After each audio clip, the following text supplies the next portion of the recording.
마태복음 9장 9절부터 17절까지 하나님 말씀을 제가 읽어드리겠습니다. 예수께서 그곳을 떠나 지나가시다가 마태라 하는 사람이 세관에 앉아 있는 것을 보시고 이르시되 나를 따르라 하시니 일어나 따르니라. 예수께서 마태의 집에서 앉아 음식을 잡수실 때에 많은 세리와 죄인들이 와서 예수와 그 제자들과 함께 앉았더니 바리새인들이 보고 그의 제자들에게 이르되 어찌하여 너희 선생은 세리와 죄인들과 함께 잡수시느냐. 예수께서 들으시고 이르시되 건강한 자에게는 의사가 쓸데없고 병든 자에게라야 쓸데있느니라. 너희는 가서 내가 긍휼을 원하고 제사를 원하지 아니하노라 하신 뜻이 무엇인지 배우라. 나는 의인을 부르러 온 것이 아니요 죄인을 부르러 왔노라 하시니라. 그때에 요한의 제자들이 예수께 나와 이르되 우리와 바리새인들은 금식하는데 어찌하여 당신의 제자들은 금식하지 아니하나이까.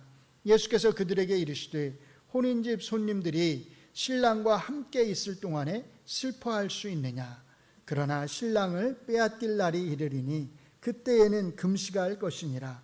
생배조각을 낡은 옷에 붙이는 자가 없나니 이는 기운 것이 그 옷을 당기어 헤어짐이 더하게 됨이요 새 포도주를 낡은 가죽 부대에 넣지 아니하나니 그렇게 하면 부대가 터져 포도주도 쏟아지고 부대도 버리게 됨이라.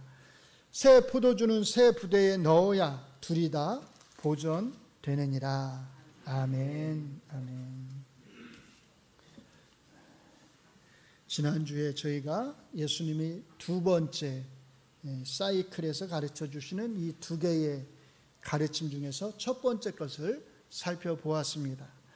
오늘은 이제 지난주에 말씀을 드린 대로 저희가 다루었던 이 첫 번째 이야기 그리고 두 번째 이야기가 어떤 관계가 있는지 서로 어떻게 연결되어 있는지 그리고 이것을 통해서 이 말씀들이 우리에게 주고자 하는 메시지, 가르침이 무엇인지를 우리가 함께 나누려고 합니다. 지난주의 핵심 메시지는 이런 것이었어요. 죄를 사하시는 예수님, 그 권세를 가지시는 예수님께서는 이제 실제로 죄인을 찾아가십니다. 그리고 그를 자기 자신의 제자로 부르십니다. 자, 그런데 오늘의 메시지는 이제 여기에서 조금 더 나아갑니다. 먼저 오늘의 메시지의 핵심을 우리가 함께 같이 읽는 것으로 말씀을 시작하겠습니다. 같이 읽습니다. 죄인을 부르셔서 제자로 삼으시는 예수님의 오심, 유일한 의사로서의 예수님의 오심은 그를 따르는 모든 제자에게 새로운 시대를 가져오셨다라고 하는 것이에요. 자, 두 번째 이야기의 핵심이 바로 여기에 새로운 시대를 가져오셨다라고 하는 것에 있습니다. 먼저 첫 번째 이야기와 이 두 번째 이야기를 비교해 보시면 여기 한 가지 차이가 있는 것을 우리가 알 수 있습니다. 첫 번째 이야기는 누가 찾아오냐면 바리새인들이 찾아옵니다. 그래서 예수님이 세리들과 또 죄인들과 식탁의 교제를 나누시는 것에 대해서 이 바리새인들이 예수님의 제자들에게 질문을 해요. 자, 어찌하여 너희 선생은, 누구에게 말하는 거예요? 제자들에게 질문을 하는데 너희 선생은 세리와 죄인들과 함께 잡수시느냐? 이렇게 질문을 하는 거예요. 문제를 삼습니다. 질문은 제자들에게 하지만 문제는 예수님의 행위를 문제 삼는 거죠. 자, 그런데 오늘 이야기는 이제 세례 요한의 제자들이 찾아옵니다. 그리고 예수님의 행위를 문제 삼는 게 아니라 제자들의 행위를 문제 삼는데 질문은 누구에게 하냐면 또 예수님에게 합니다. 예수님에게 뭐라고 말하냐면 우리와 바리새인들은 금식하는데 어찌하여서 당신의 제자들은 금식을 안 하는 겁니까? 행위의 문제는 제자들에게 삼으면서 질문은 예수님에게 하는 거예요. 자, 이런 차이가 있죠. 자, 그런데 이런 차이에도 불구하고 예수님에게 질문하면서 제자들의 행위를 문제 삼든 제자들에게 질문하면서 예수님의 행위를 문제 삼든 이 두 가지 문제의 해답, 그것은 사실 누구와 관련되어 있냐면 예수님과 관련되어 있다. 똑같이 둘 다가 예수님과 관련되어 있다라고 하는 게 사실은 중요합니다. 제자들은 왜 금식을 하지 않아도 되는 것일까요? 제가 지난주 설교를 마치는 부분에서 이렇게 말씀을 드렸어요. 예수님의 제자들은 예수님 때문에 특별한 사람, 특별한 존재가 되었다. 이렇게 말씀을 드렸죠. 기억나시나요? 자, 물론 그 소속되어 있는 범주로 따지면 예수님만 이쪽에 홀로 참된 의사로서, 진짜 의사로서 예수님만 이쪽에 계십니다. 나머지 모든 사람들은, 제자들을 포함해서 모든 사람들은 다 어느 쪽에 있냐면 다 이쪽에 있어요. 어떤 신분으로요? 환자로, 구원받아야 할 죄인으로 다 똑같이 이쪽에 속해 있습니다. 자, 그래서 겉으로 보면 이쪽에 있는 제자들은 다른 사람들하고 별로 다를 게 없어 보여요. 왜? 그냥 이쪽 같은 범주에서 같이 살아가고 있거든요. 그런데 사실은 그렇지 않다는 거예요. 똑같이 이 사람들하고 이쪽 범주에 속해서 제자들이 살아가지만 사실은 똑같지가 않다는 거예요. 그들은 다른 모든 사람들과 같은 환자이긴 하지만 다른 환자라는 겁니다. 특별한 사람들이란 거예요. 누구 때문에요? 예수님 때문에. 이쪽에 홀로 계시는 예수님 때문에 같이 살아가는 제자들이 특별한 사람들이 되었다는 겁니다. 자, 그래서 그들에게는 다른 사람들과는 다른 특별한 행위가 요청이 됩니다. 요구가 돼요. 바로 이것이 오늘 본문 말씀의 핵심입니다. 어찌하여 당신의 제자들은 금식을 하지 않는 겁니까? 자, 예수님의 답변은 뭐죠? 그냥 쉽게 아주 간단한 한마디, 이해하기 쉬운 간단한 한마디로 답을 하면 이런 거예요. 왜냐고? 이 친구들은 누구의 제자니까? 내 제자니까. 내 제자이기 때문이다. 유일한 의사인 나의 제자이기 때문이다. 유일한 의사인 내가 이들과 함께 여기에 있기 때문이다 라는 게 예수님의 답변이에요. 그러니까 여기서 중요한 것은 제자들이 누구냐가 아닙니다. 행위는 제자들의 행위를 문제 삼는 거지만 그 답변은 제자들이 누구냐라고 하는 게 있는 것이 아니라 그들이 섬기는, 제자들이 섬기는, 제자들이 따르는 그 예수님이 누구냐, 어떤 분이냐라고 하는 것이에요. 만약 제자들이 요한의 제자였다면 그들도 당연히 금식을 했을 것입니다. 그런데 그들은 요한의 제자가 아니라 예수님의 제자라는 거예요. 예수님은 그들은 내 제자이기 때문에 너희처럼 금식할 필요가 없다라고 말씀하시는 것입니다. 우리는 여기서 또다시 예수님의 독특성, 예수님의 유일성을 보게 됩니다. 세례 요한은 여러 선생 중 한 명이었습니다. 물론 그는 매우 뛰어난 선생이었어요. 물론 그는 아주 특별한 선생이었습니다. 그래서 정말로 사람들이 볼 때는 따를 만한, 섬길 만한 그런 사람이었습니다. 심지어 사람들이 볼 때는 하나님이 보내신 아주 특별한 사람이었어요. 성경이 말라기로 끝나죠. 말라기로 끝난다고 하는 것은 계시가 끝났다는 겁니다. 하나님이 보내시는 예언자들이 더 이상, 선지자들이 더 이상 존재하지 않게 되었다는 거예요. 그런데 사람들이 볼 때에 이 세례 요한은 말라기서 이후에 멈추었던 그 하나님의 계시가 세례 요한을 통해서 전해지는 통로, 쉽게 말하면 하나님이 보내신, 멈추었던 그 선지자를 하나님이 다시 보내시는 그런 선지자 중 한 명으로 여겨졌다는 것이에요. 그래서 정말로 실제적으로 많은 사람들이 이 세례 요한을 따랐습니다. 물론 세례 요한은 일찍 죽었어요. 일찍 목숨을 잃었습니다. 그럼에도 불구하고 세례 요한을 따르는 사람들은 그가 죽은 이후에도 많았고 오랫동안 지속되었습니다. 이것은 역사적 기록으로 남겨져 있는 팩트예요. 부정할 수가 없습니다. 그만큼 세례 요한은 많은 사람들에게 인기가 있었다는 거죠. 성경에서는 분봉왕 헤롯이라고 불리는데 엄격하게 말하면 사실 이제 왕은 아니에요. 정확하게 말하면 지역의 통치자 정도 됩니다. 그런데 이 헤롯 안디바스라고 하는 이 지역의 통치자가 세례 요한이 워낙에 인기가 많으니까 어떤 생각을 했겠어요? 자기에게 위협이 된다고 느꼈겠지요. 특별히 이 세례 요한은 헤롯 안디바스가 행한 아주 불법적인 일, 그게 뭐였냐면 자기의 배다른 동생, 그러니까 이복 동생이라고 하잖아요. 그 배다른 동생의 아내였던 헤로디아라고 하는 그 여자를 자기 아내로 취한 것입니다. 이것에 대해서 가장 크게 태클을 건 사람, 비판한 사람이 누구였냐면 세례 요한이었어요. 공개적으로 세례 요한은 이 헤롯 안디바스의 이 불법적 행위를 비판했습니다. 자, 그러니까 얼마나 이 세례 요한이 눈에 거슬렸겠어요. 가시 같은 존재였겠지요. 그러니까 죽인 겁니다. 그럼에도 불구하고 수많은 사람들이 오랫동안 이 세례 요한을 따랐다는 것이에요. 그런데 생각해 보세요.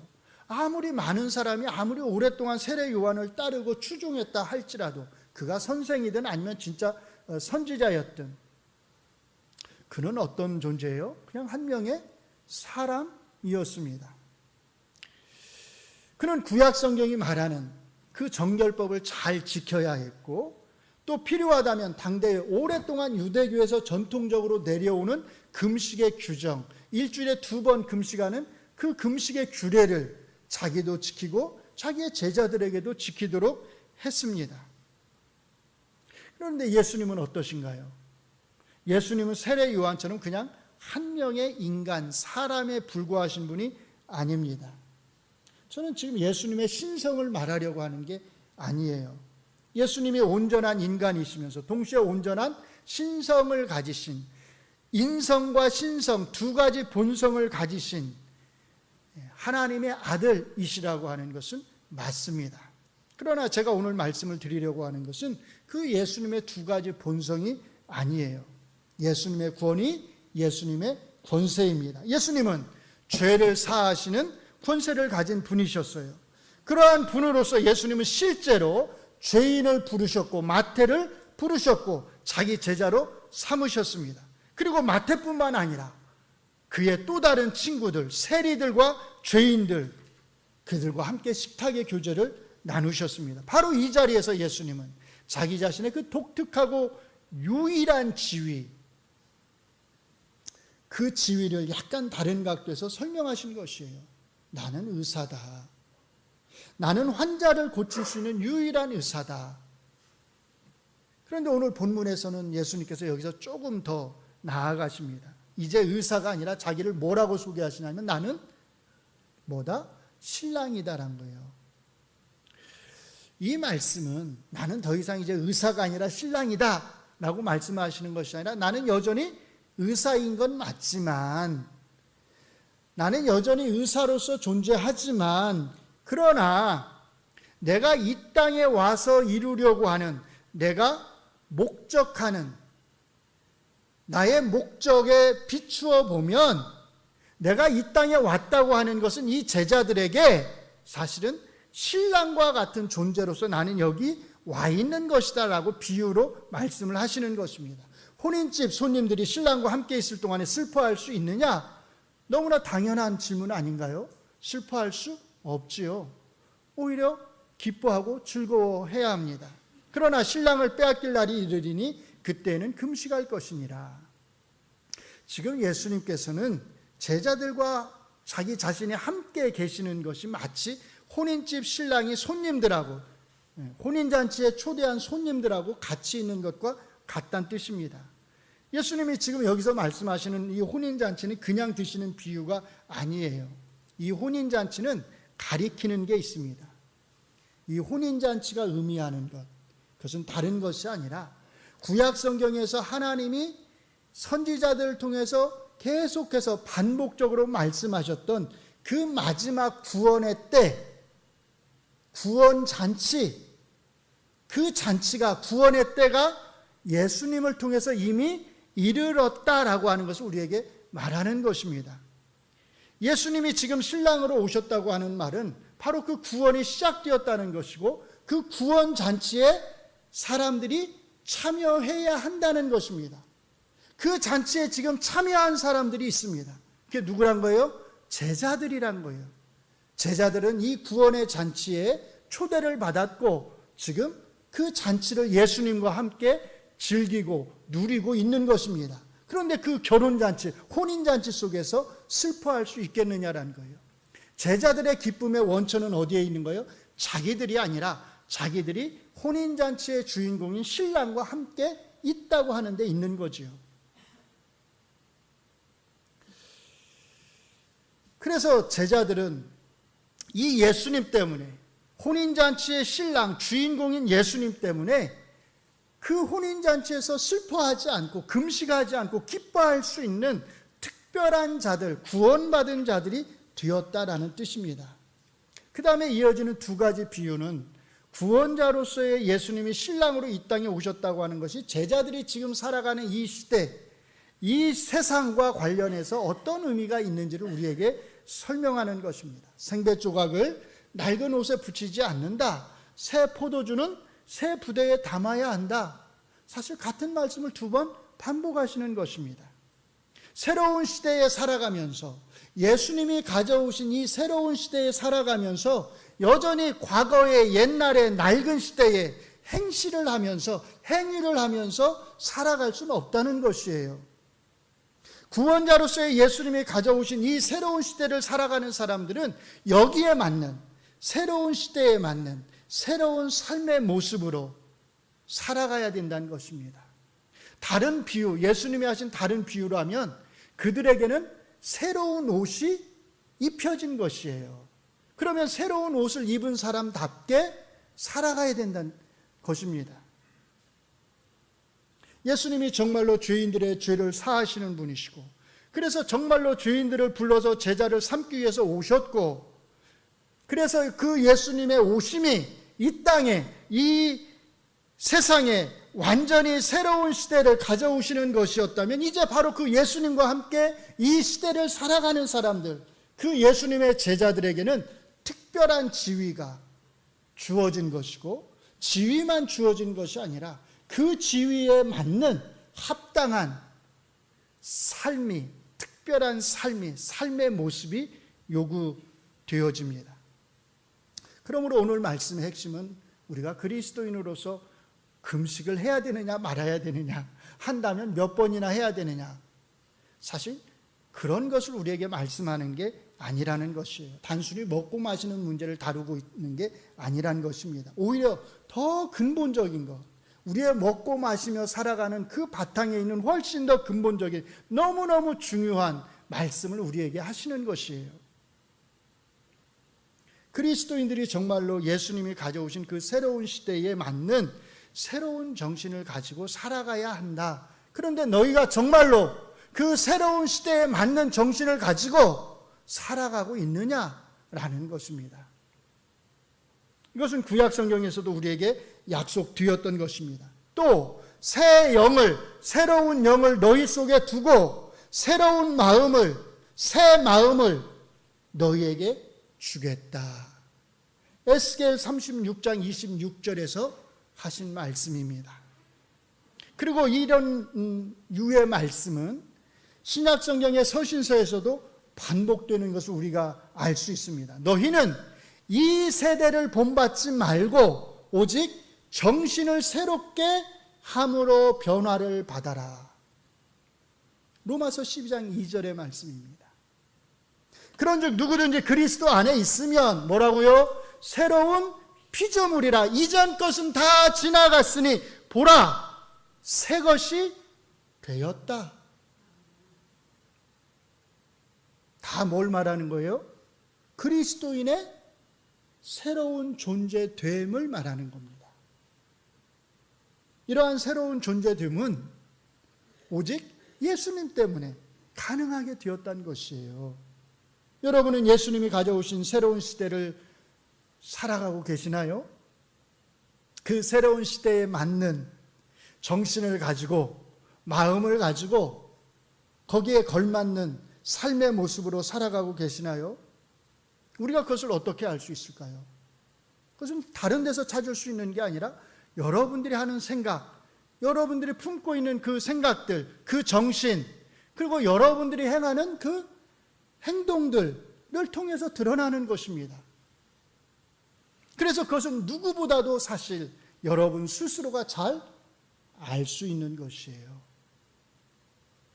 여러분이 바라고 좋아하고 추구하는 것이 저 믿지 않는 사람들과 여전히 같은 것이라면 여러분은 아직 새로운 시대를 살아가고 있는 게 아닙니다.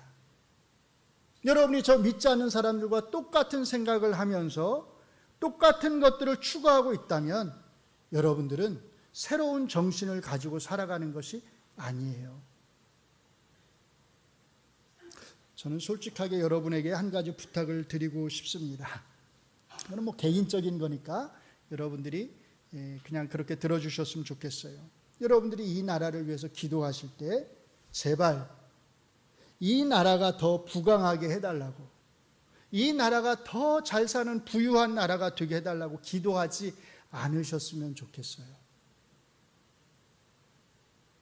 제가 볼 때 우리가 나라를 위해서 해야 할 기도의 제목은 이 나라가 더 잘 살게 해달라는 것이 아니라 회개하는 겁니다.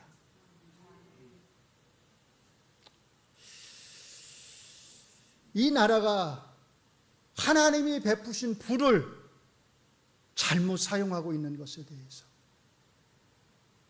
우리는 정말로 슬퍼하고 통회하는 마음으로 하나님 앞에 나가야 합니다. 하나님, 이 민족의 악함을 용서해 주시옵소서. 이 민족이 하나님을 거슬러서 오직 물질만을 향해서 나아가고 있는 이 모습에 정말로 애통한 마음을 가지고 눈물을 흘리면서 하나님 앞에 용서를 구해야 될 때이지 더 많은 불을 달라고 기도해야 할 때가 아니라는 것이에요. 더 잘 살아서, 더 부유하게 살아서 도대체 어떻게 하려고요? 더 교만해지려고요? 더 열심히 하나님을 대적하려고요? 성경이 계속해서 비판하는 게 뭐지요? 바로 이거잖아요. 하나님이 불을 주셨는데 잘 살게 해주니까 하나님을 더 잘 섬기는 게 아니라 하나님의 뜻대로 더 잘 사는 게 아니라 우리 하나님을 대적하고 하나님의 뜻과는 상관없는 모습으로 살아간다는 거예요. 구약 성경의 그 모습과 오늘 우리의 모습이 전혀 다르지 않습니다. 저는 우리나라가 부자가 되면, 더 넉넉한 삶을 살게 되면, 사람들이 서로 더 잘 살게 되면 정말로 더 좋은 사람들로서 우리가 더 많이 배려하면서 서로를 더 많이 유의하면서 저는 그렇게 살 줄 알았어요. 그런데 정말 그런가요? 우리 잘 살게 되었잖아요. 배고프지 않게 살 수 있게 되었잖아요. 근데 정말 우리가 생각했던 그런 모습이 되었나요? 제가 볼 때는 정말 전혀 그렇지 않습니다. 좀 죄송한 표현이지만 다 그런 건 아니에요. 이 분위기를 말하면, 사람들의 삶의 모습, 그 분위기를 말하면 좀 죄송하지만 다 돈독에 물들어 있는 것 같아요. 뭔가 모르게 다 돈독에 물들어 있는 것 같아요. 단기간에 많은 돈을 벌려고 합니다. 가능하면 일은 안 하면서 많은 돈을 벌려고 합니다. 노동은 적게 하고 돈은 많이 벌고, 남들이 어떻게 해서 돈을 많이 벌었다 그러면 거기에 또 집중을 합니다. 귀를 기울입니다. 또 그것을 따라서 합니다. 그 어느 때보다 지금 이 나라 이 민족이 돈을 우상으로 하는, 돈을 우상으로 섬기는 시대를 살아가고 있다는 것이에요. 그런데 여기에 더 돈을 많이 달라고, 더 부자가 되게 해달라고, 그래서 어쩌게요? 문제는 이것만이 아닙니다. 제가 볼 때 더 심각한 문제가 있습니다. 우리의 문화, 지금 우리가 살아가고 있는 이 나라의 문화를 한번 잘 살펴보시기 바랍니다. 여러분이 볼 때 우리가 지금 호흡하고 살아가고 있는 이 나라의 문화가 정상이라고 생각을 하세요? 제가 딱 하나만 예를 들겠습니다. 우리 문화가 언제부터인지 조롱 문화가 되지 않았나요? 서로를 혐오하는 문화가 되지 않았나요? 국민이 대통령을 조롱합니다. 아이들이 나이 드신 어른들을 조롱합니다. 꼰대라고 조롱하고 이런저런 이름을 붙여서 어른들을 존경하기보다 조롱해댑니다. 심지어 학교에서 학생들이 자기들에게 가르치는 스승님, 옛날에는 그림자도 그랬잖아요. 밟지 않고 피해간다고 그랬잖아요. 그런데 그 선생님을 조롱합니다.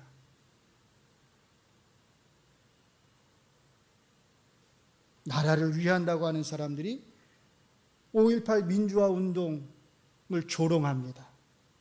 세월호로 자식을 잃은 부모를 조롱해댑니다. 자기와 생각이 다르다고, 정치적인 견해가 다르다고, 극단적인 선택을 한 대통령을 조롱해댑니다. 제가 그냥 일반적인 걸 몇 개만 말하는 거예요. 여러분은 어떠세요? 이게 정말 우리나라가 제대로 제 정신을 가지고 살아가고 있는 걸까요?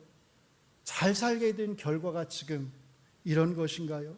하나님이 이렇게 하라고 서로 조롱하면서 혐오하면서 대적하면서 살아가라고 우리에게 불을 허락하신 걸까요? 그런 건 아니잖아요. 그런 게 아닐 거 아니에요. 너무나 분명한 거 아닙니까? 그런데 이것도 부족해서 여기에 또 더 잘 살게 해달라고 기도를 해야 하겠느냐는 거예요. 오히려 회개해야 하고 통회해야 하고 하나님 앞에 용서를 구해야 할 때가 아니냐는 것입니다. 하나님이 주신 그 부요함을 우리가 잘못 사용하고 있는 것에 대해서 서로를 존중하고 서로를 더 많이 배려하면서 살아가지 못하는 것에 대해서 하나님 앞에 오히려 용서를 구해야 하지 않느냐는 것이에요. 이것을 우리가 무시해야 될까요? 나와는 상관이 없는 거니까, 나를 조롱하는 게 아니니까, 내가 조롱하는 게 아니니까, 내가 그런 일 당한 게 아니니까 우리는 그냥 눈 감고 우리는 그냥 예배나 드리면서 찬양이나 하면서 내 할 일 하면서 그렇게 이 모든 것들을, 이 문화를 외면한 채 우리가 살아가야 할까요? 그게 정말 하나님이 바라시는 것일까요? 오히려 하나님, 우리에게 더 많은 부를 주셔서 우리가 돈을 우상으로 섬기고 교만해지고 서로를 대적하고 경쟁 상대로 여기면서 그렇게 불화하면서 살아간다면 차라리 우리에게서 이 불을 거두어 주시옵소서.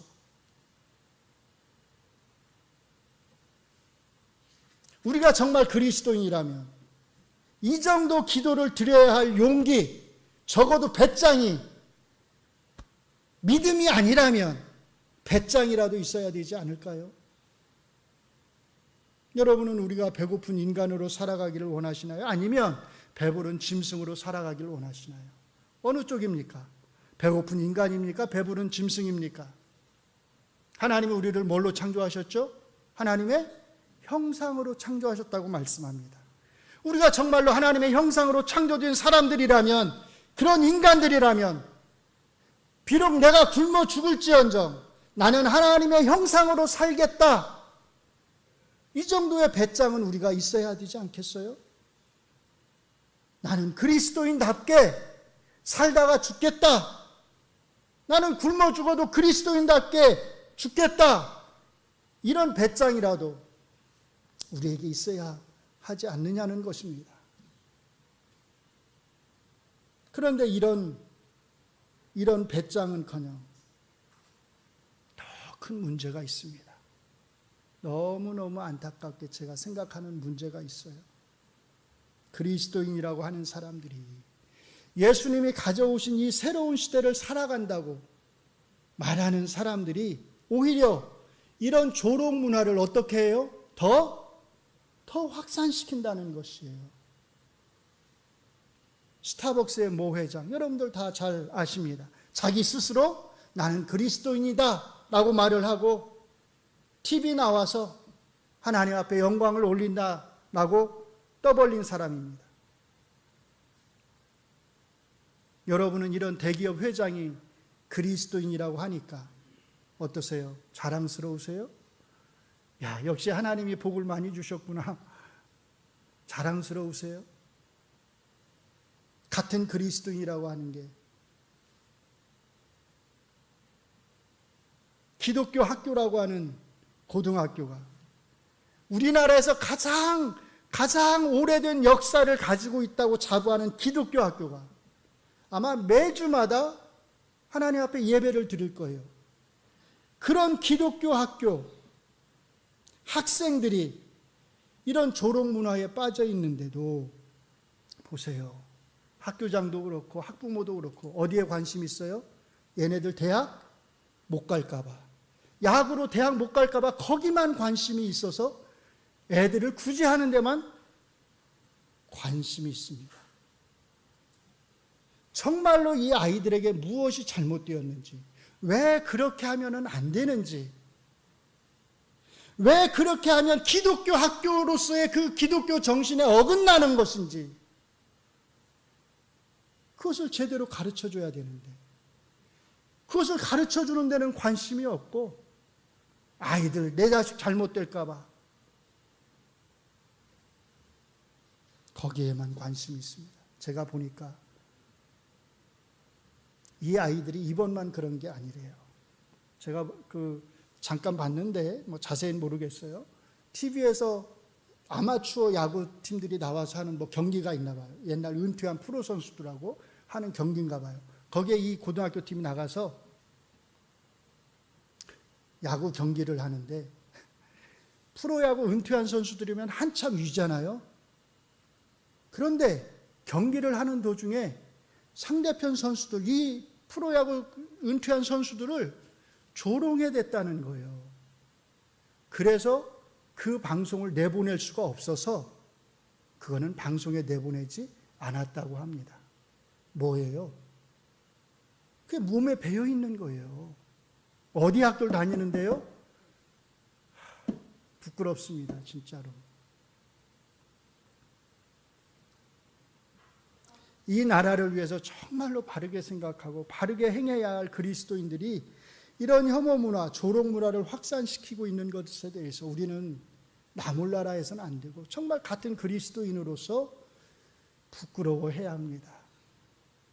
여러분은 이런 것에 아무런 관심이 없이 지내서는 안 되고 관심을 가지셔야 돼요. 이것도 우리가 관심을 가져야 하는 그리스도인의 관심 영역입니다. 같은 나라 안에 살아가면서 다른 사람들을 향해서 낙인을 찍고 다른 사람들을 부끄럽게 만들고 하는 행위들에 대해서 우리는 관심을 가져야 합니다. 그게 애국이 아니잖아요. 그게 믿음이 아니잖아요. 아이들만 학생들만 탓할 게 아닙니다. 그러니까 그런 것을 보고 배워서 고등학생들이 그렇게 자꾸 조롱을 상대편에 대해서 조롱을 하는 것입니다. 상대에 대한 예의가 없는 것이에요. 더 큰 문제는 제가 보니까 그렇게 해놓고서도 나는 몰랐다, 모르고 했다. 제가 볼 땐 거짓말입니다. 고등학생들인데 그걸 몰랐겠어요? 우리 사회가 이렇게 비정상적입니다. 그런데 여기에 동조하는 그리스도인들이 있다는 것입니다. 그게 믿음이라고 생각합니다. 한번 스스로 잘 생각해 보시기 바랍니다. 그것이 예수님이 가져오신 이 새 시대, 새 정신, 아까 뭐라고 그랬어요? 새로운 영, 그 새 영을 가진 그리스도인의 생각에 맞는 것인지를요. 여러분이 그리스도인다운 생각을 하지 못하도록 하는 사람들, 여러분을 예수님이 가져오신 이 새 시대에 맞는 모습으로 살아가지 못하도록 하는 그 사람들에게서 여러분은 거리를 두어야 합니다. 그가 자신을 그리스도인이라고 부른다 하더라도 그가 심지어 자기 자신을 가리켜서 목사라고 부른다 하더라도 예수님이 가져오신 이 새 시대 새 정신, 그리스도인다운 정신, 기독교적인 정신에 맞지 않는 생각을 퍼뜨리는 사람들과는 거리를 두어야 합니다. 우리는 단 한 번도 기독교적인 정신이 무엇인지에 대해서, 우리가 이 사회에서 일어나는 현상들에 대해서 어떻게 기독교적인 관점으로 바라보아야 하는지에 대해서 배워본 적이 없어요.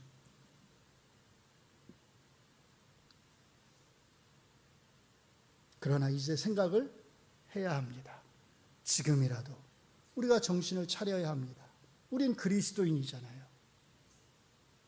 여러분이 그런 사람들과 어울리는 한, 그런 사람들에게 동조하고 뜻을 같이 하는 한, 여러분은 절대로 새로운 시대에 맞는 모습으로 살아갈 수 없습니다. 제가 늘 말씀드리잖아요. 우리는 항상 어디에 있든지 어떤 상황에 있든지 우리는 그리스도인으로 있는 것입니다. 우리가 가진 정치적인 이념이 그리스도인으로서 우리가 가진 복음보다 더 위에 있을 수 없습니다. 모든 정치적인 이념은, 그것이 진보적인 것이든 보수적인 것이든 모두가 다 복음에 비추어서 판단을 받아야 합니다. 진보의 정치적 이념만 절대적으로 다 옳을까요? 아니면 보수의 정치적 이념만 다 옳을까요? 그렇지 않잖아요. 여기에도 문제가 많고 여기에도 문제가 많잖아요. 우리는 복음에 비추어서 우리가 어느 한쪽을 지지한다 할지라도 거기에 있는 문제점들을 복음에 비추어서 볼 줄 알아야 합니다. 가려낼 줄 알아야 해요. 지지하는 건 좋지만 복음에 맞지 않는 것까지 지지해서는 안 됩니다. 사랑하는 성도 여러분, 복음은 어느 한 정치 진영의 소유물이 아닙니다. 예수님은 보수의 예수님도 진보의 예수님도 아니에요. 진보도 보수도 다 예수님 앞에 나와서 심판을 받아야 하고 판단을 받아야 합니다. 새 포도주는 새 부대에 그리스도인으로서 우리를 향하신 예수님의 말씀입니다. 우린 제자니까요. 예수님 때문에 새로운 모습으로 살아가는 사람들이 되었으니까요. 이 말씀을 믿지 않는 사람이 아니라 믿는 우리들에게 새 포도주는 새 부대에 담겨야 한다고 말씀을 하시는 것입니다. 정말로 예수님이 누구이시고 정말로 그분의 오심이 우리가 사는 이 시대에 어떤 의미인지를 우리가 정확하게 그리고 바르게 알고 깊이 생각을 하면서 사는 사람들이 될 수 있기를 바랍니다. 세상에 잘못된 온갖 소문들, 세상에 잘못된 온갖 생각들을 우리가 그리스도인의 지혜를 가지고, 하나님의 지혜를 가지고 잘 분별할 수 있기를 바랍니다. 그리고 지금 이 나라가, 이 민족이 얼마나 하나님의 뜻을 거슬려서 하나님의 뜻과 반대로 나가는지를 우리가 잘 알고서 지금은 애통해야 할 때인 것을, 지금 우리 모두가 슬퍼하며 회개해야 할 때인 것을 우리가 알았으면 합니다. 더 많은 부를 소유하는 것이 아니라 하나님 앞에서 이 민족이 더 바르게, 더 정직하게 살 수 있도록, 돈을 우상으로 섬기는 것이 아니라 조금 부족하더라도 서로를 존중하면서, 좀 더 서로를 배려하면서, 좀 더 관용하면서 그렇게 살아갈 수 있도록 기도하시기 바랍니다.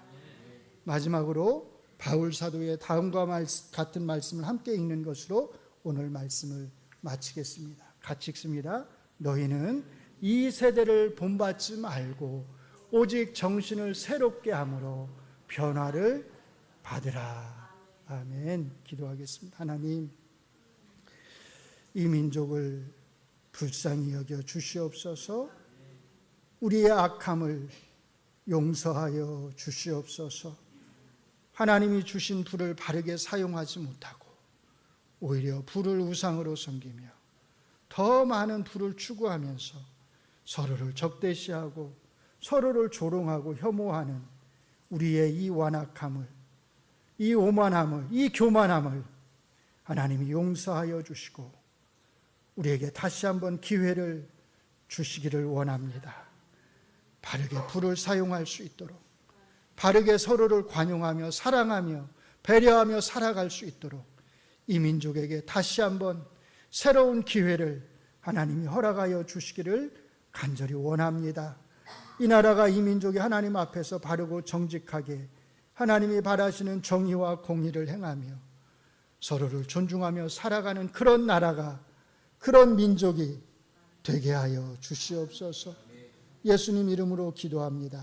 아멘.